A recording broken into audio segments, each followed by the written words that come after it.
Dewasa merupakan anak cucu dari dua orang putra raja yang bertahta di sekitar Gunung Pusubuhit di Pulau Samosir. Alkisah teman, Huta Cianjur mula-mula mempunyai dua putra. Yang tertua bernama Lontungan dan yang si bungsu bernama Raja Isumbaon. Setelah keduanya dewasa, mereka meminta ilmu kesaktian kepada sang ayah. Dengan arif, sang ayah meminta dua putranya itu membangun tempat persembahan di puncak bukit Pusubuhit selama 7 hari 7 malam. Setelah selesai dibangun, sang ayah bersama dua putranya naik ke puncak bukit. Sesampainya di tempat persembahan, mereka mendapati dua buah benda yang kemudian disebut Pustaha Laklak atau surat Batak. Sang raja kemudian meminta kedua putranya mengambil masing-masing satu Pustaha Laklak dan meminta kepada si sulung lebih dulu meminta kepada sang pencipta apa yang diinginkannya. Si sulung meminta kekuatan, kebesaran, rezeki, keturunan, kepintaran, kerajaan, kesaktian, dan tempat berkarya untuk semua orang. Permintaan serupa juga dipanjatkan si bungsu.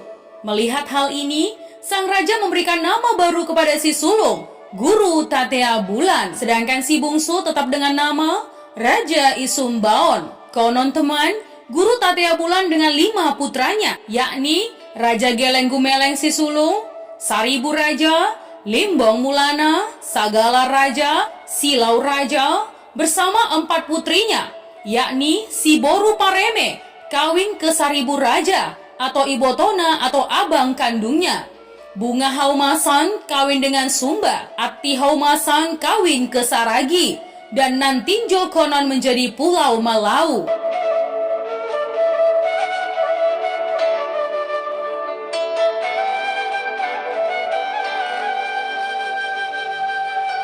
Kisah Saribu Raja kawin dengan si Boru Pareme diawali cerita Saribu Raja yang menghadap ayahnya untuk meminta diantarkan ke Pusubuhit. Sebab dalam mimpinya, Saribu Raja menjadi orang yang sakti dan untuk itu dia harus ditempa di Pusubuhit. Sebelum sang ayah menyetujui, muncul Geleng Gumeleng yang meminta untuk ikut ditempa di Pusubuhit. Saribu Raja protes teman, dan keduanya pun terlibat pertengkaran, sehingga membuat Saribu Raja meninggalkan abang dan ayahnya masuk ke dalam hutan. Sejak saat itu teman, Saribu Raja tidak pernah kembali. Sementara di Pusubuhit Raja Geleng Gumeleng ditempa sang ayah menjadi Raja Sakti. Selanjutnya, nama Geleng Gumeleng diubah menjadi Raja Uti.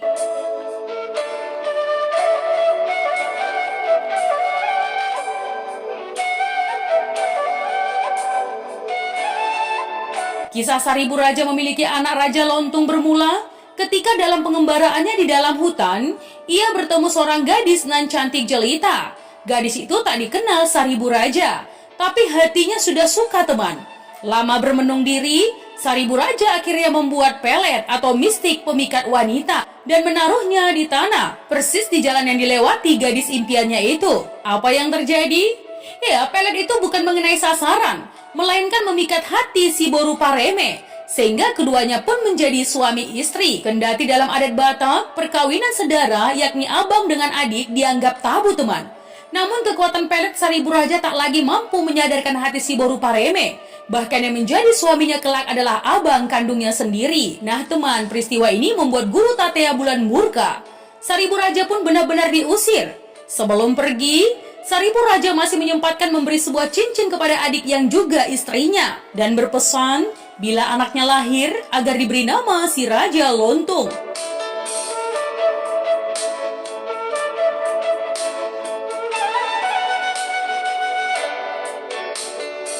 Kisah Raja Borbor. Ya, bermula ketika Saribu Raja yang diusir sang ayah kembali harus melakukan pengembaraan.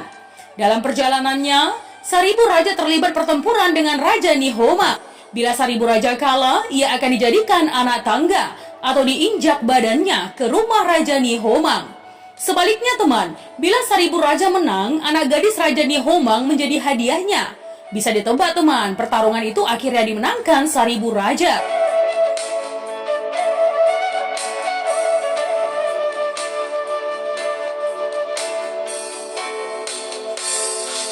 Hasil pernikahan Saribu Raja dengan Boru Manggiring Laut. Di kemudian hari diganti namanya menjadi Huta Lolong atau kalah bertanding. Dari putri Raja Nihomang ini, terlahirlah seorang anak laki-laki yang kelak bernama Raja Borbor. Seribu Raja diceritakan tak sempat menunggu kelahiran si Raja Borbor, karena dia kembali melanjutkan pengembaraannya. Belasan tahun kemudian teman, Raja Lontung dan Raja Borbor yang sudah menjadi pria dewasa bertemu dalam perjalanan masing-masing untuk mencari sang ayah, Seribu Raja. Keduanya yang belum saling mengenal sempat bertanding sampai berhari-hari, namun tidak ada satupun di antaranya yang kalah. Akhirnya teman, keduanya berkenalan. Ketika masing-masing mengetahui siapa lawan bertandingnya, keduanya pun saling berangkulan. Karena pada dasarnya, mereka berdua adalah abang dan adik dari satu ayah dengan dua orang ibu.